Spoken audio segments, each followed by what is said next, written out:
The topic is Islam, politics, and terrorism, and we have as our guest Dr. LMadu3.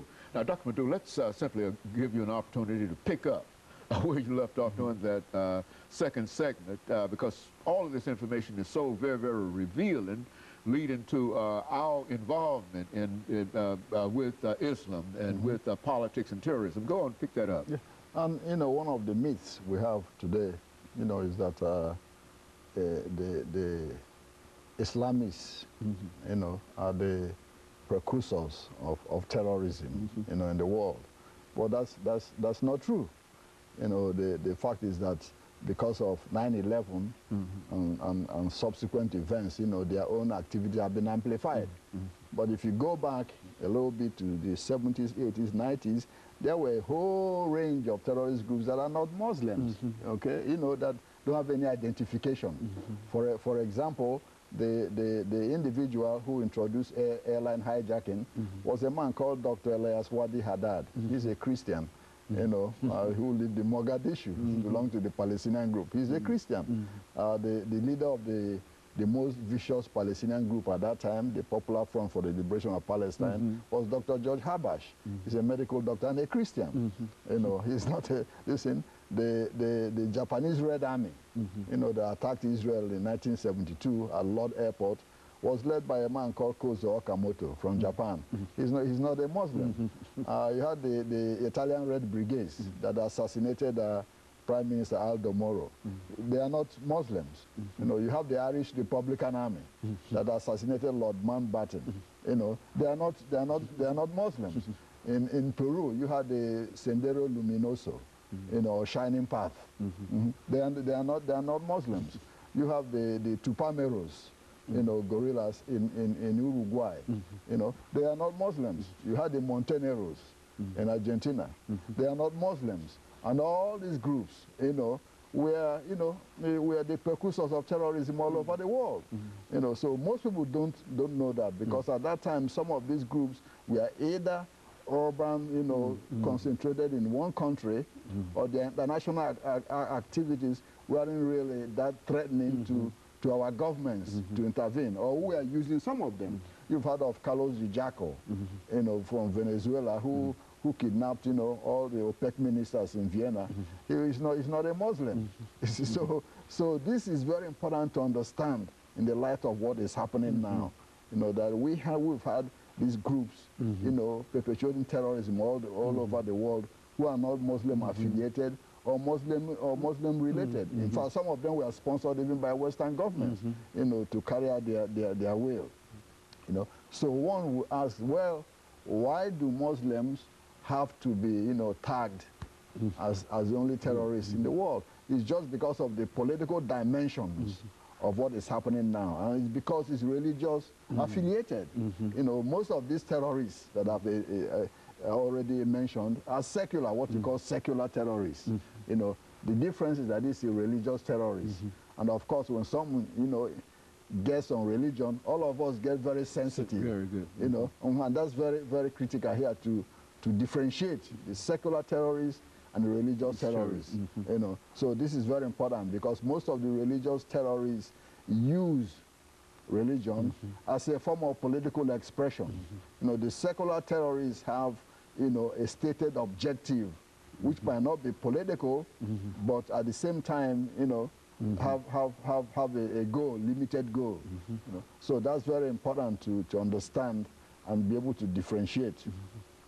What should our policy be, you know, towards, you know, Islamic countries? I think the current policy being pursued, you know, by our president is very sensitive. You know, I do not think we should have a confrontational, you know, attitude towards Islamic countries, because most of the Islamic countries are not against the United States. You know, yeah, we have good relations with most of them. Indonesia, for example, they receive a lot of money from us. We receive a lot of oil from Indonesia. You know, countries like Malaysia, they're not against us.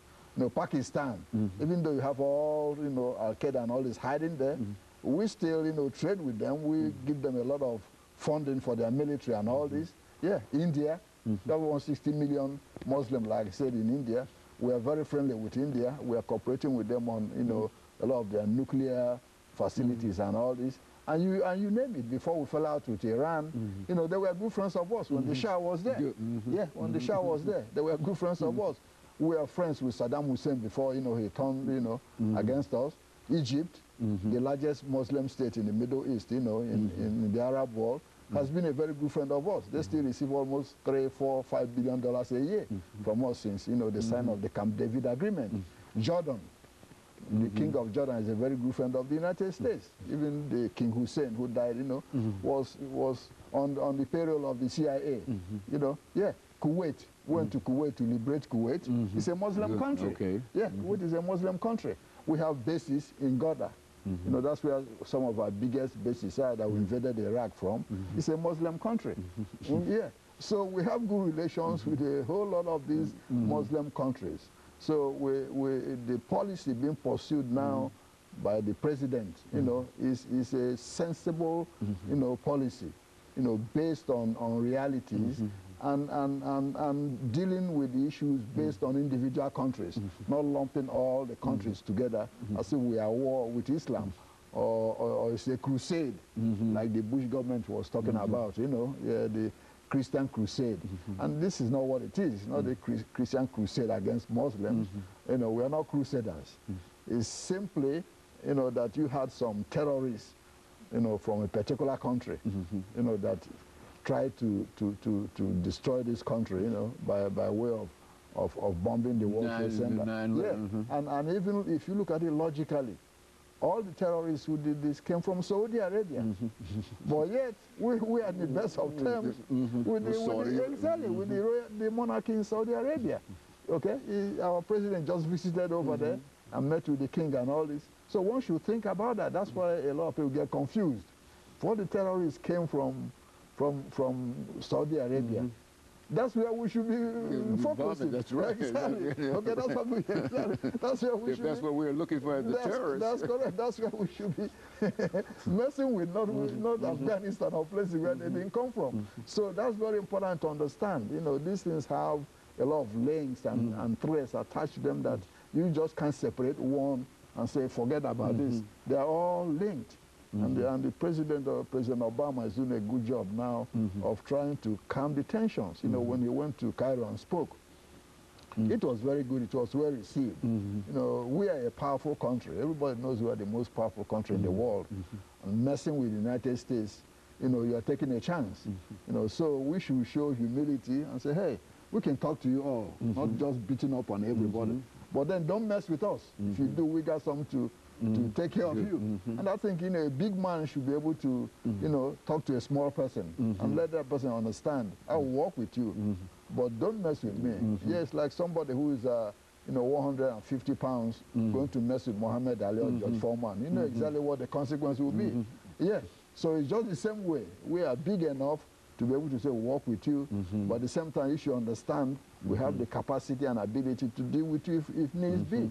You know, so that's exactly the policy we should be following. It's a policy of accommodating Muslim interests, you know, or any other interest, at the same time protecting our own interests. Yeah, you can accommodate somebody's interest, at the same time protect yours. You know, you don't need to destroy somebody's interest in order to accommodate yours. All of us have interests, you know, financial interests, educational interests, business interests. All it needs is just to accommodate others' interests, because others have interests. Other countries have interests. You know, it shouldn't be all our own interests. We should understand they have interests, work with them to protect theirs while we protect us. For example, now Pakistan has interest in protecting its own nuclear weapons. We have interest in making sure that those nuclear weapons don't fall into the hands of terrorists in Pakistan. Okay, so our interest is to make sure to help them financially and keep an eye that doesn't fall into the hands of terrorists, while at the same time making sure we deal with the terrorists in Pakistan. We can do all of them at the same time without antagonizing, you know, the population. And that's what is sensible about our current policy. And of course, Dr. LMadu, we're nearing the end of this show for today, and we've got less than a half a minute. But again, let me thank you for bringing by that excellent information. And I think that it falls in the same category with what you gave us in reference to Afghanistan, Iran, and all of those other Middle East, as well as African countries. And I was surprised to learn of the large number of Muslims in Nigeria, you see, and et cetera. But nevertheless, we certainly appreciate this information. And let me encourage our audience to tune in again next week for another informative edition of Congress. Thank you and good morning.